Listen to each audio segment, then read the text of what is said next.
Hey everybody, welcome back to Tech Odyssey. So I'm here today to talk about an update with the Pixel phones, and this doesn't particularly impact the Pixel 6, but it has to do with the C-band network for 5G.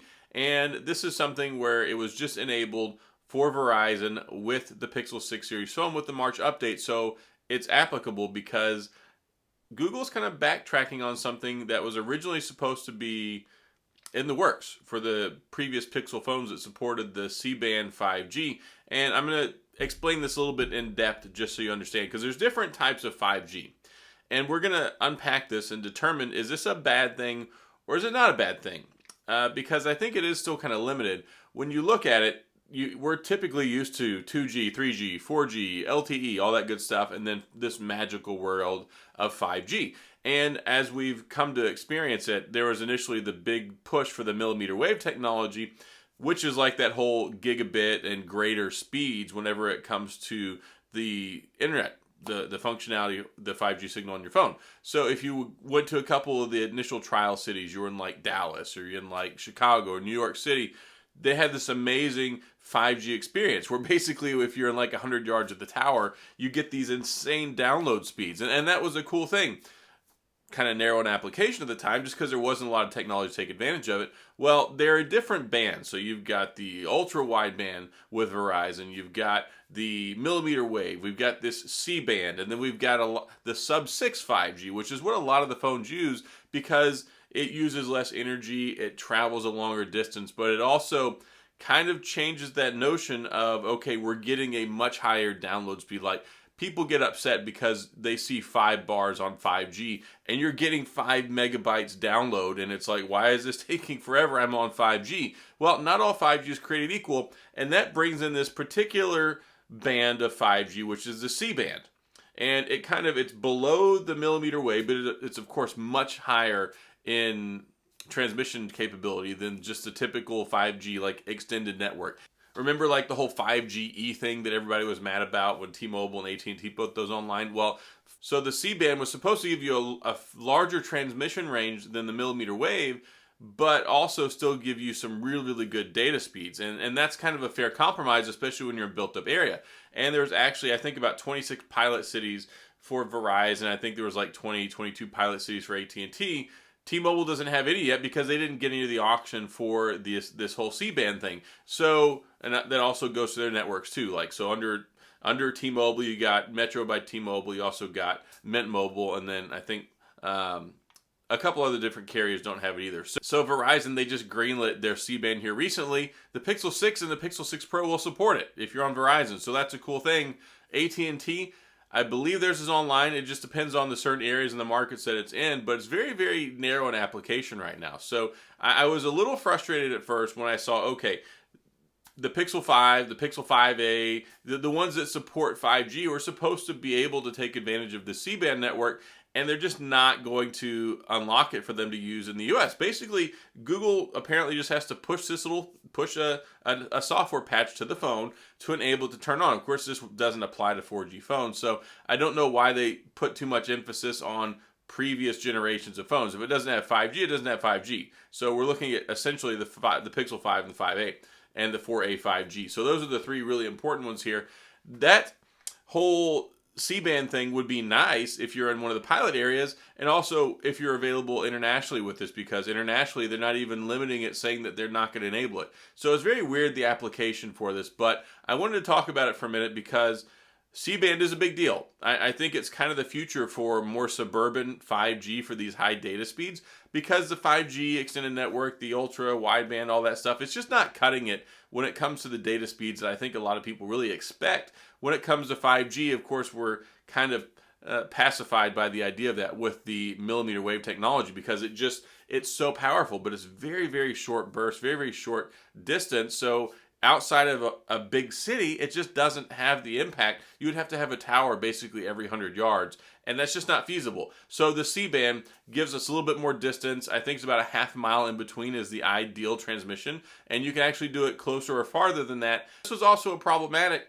because it had to go online later, because there's significant concerns by the FAA and also the airport industry with the communication for the landing software. Basically, whatever the signal communication between the planes when they land is very, very close, and actually it's not as close as people would love to believe, because I think there's about 400 megahertz of difference between that identical signal. But the problem is the signal when it's pushed out, I guess, to the plane whenever it's landing. I think it has to do with the ILS maybe. Don't quote me on this. I really tried to absorb this and then translate it in a meaningful way to you guys to explain how it works.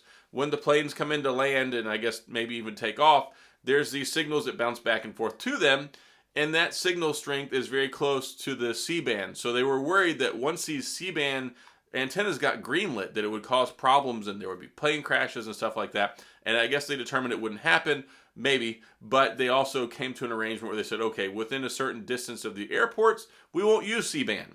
So maybe it's controversial, maybe it's not controversial. You can do some more Google research. Go out there, look it up, Google C-band.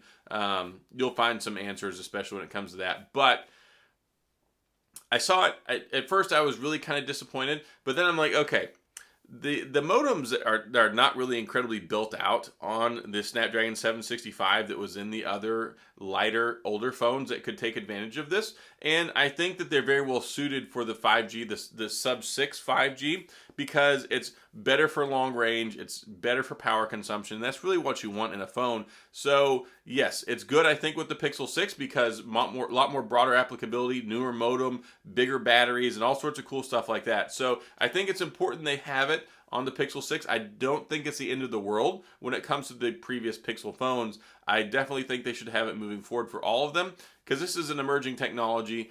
Well, not really emerging. Basically what it was is this deprioritized signal that they used to use for satellite TV. And even there's like a band in between there. So we're talking, I guess, like 2.7 gigahertz up to like 4 point something gigahertz. But they use narrower than that for the C-band and reserve the upper end of that still for like satellite TV and stuff. It's crazy. A lot of people are like, okay, oh, 5G, it's so harmful, it's so worrisome. It's the same stuff that's been bouncing around for years. It's just been repurposed for data for your phone. So there's been a lot of this going on the last couple of years or even decade because they really want to find the best way to get these things online. And of course, we'll probably see more of that deprioritization with 2G and 3G with those signals and frequencies as they go offline for phones. But anyway, yes, I think it's a big deal for the industry. I think moving forward, it's going to have to be in every one of the new phones. I don't think it's the end of the world that the previous Pixel phones won't get it, but I wanted to break this down, digest it, and kind of tell you guys about it, at least from my perspective and my education on the matter. I could be wrong. In certain areas, I might have got some of this stuff wrong, but I tried very hard to try and read up on this so I could translate it to you, let you know. I think it's okay. If you got a Pixel 6, you're all right. As it comes online, it should be brought up to code on the phone so that way you can use it properly. It just got greenlit for the Pixel 6 and 6 Pro on Verizon. So very infantile, not really deployed a lot of places yet, and it's going to grow just like the sub-6 5G, the ultra-wide band, and the millimeter wave. It's just going to keep going, and that's the direction we're headed in. So not a big deal for the Pixel 6 and 6 Pro. If you've got a previous Pixel phone, I wouldn't get too upset about it, especially if it's working well already. It's one of those things where you've been living without it. The phone's been working fine without it. Those phones are going to reach their shelf life well before there's going to be a big deployment of this across the United States or anywhere else. So that's all I got in this video. Hopefully it's been helpful. Hopefully it's been educational. Hopefully I didn't bore you to tears. But I wanted to talk about it and let you guys know it's okay. I don't think it's in the world. Enjoy the 5G you got. You still got the other bands as well for 4G LTE, voice over LTE. You're good. It's just an awkward time right now with this transition away from 2G and 3G as the backbone for making phone calls. But I think we've kind of migrated pretty well away from that for the last couple of years. I'm sure there will be some incidences where there are problems here and there, but I guess you can't have progress without cracking a few eggs, I guess. Or I don't even know what the saying is, but you know what I mean. Anyway, that's all I got. If you have any questions or comments, please feel free to head down in the comments section. I'll get back with you. We can talk about this some more. If you enjoyed the video, please hit the like and the subscribe button and the little notification bell if you want updates when new videos come out. And as always, thanks for being here. I appreciate you watching, and I'll see you guys next time.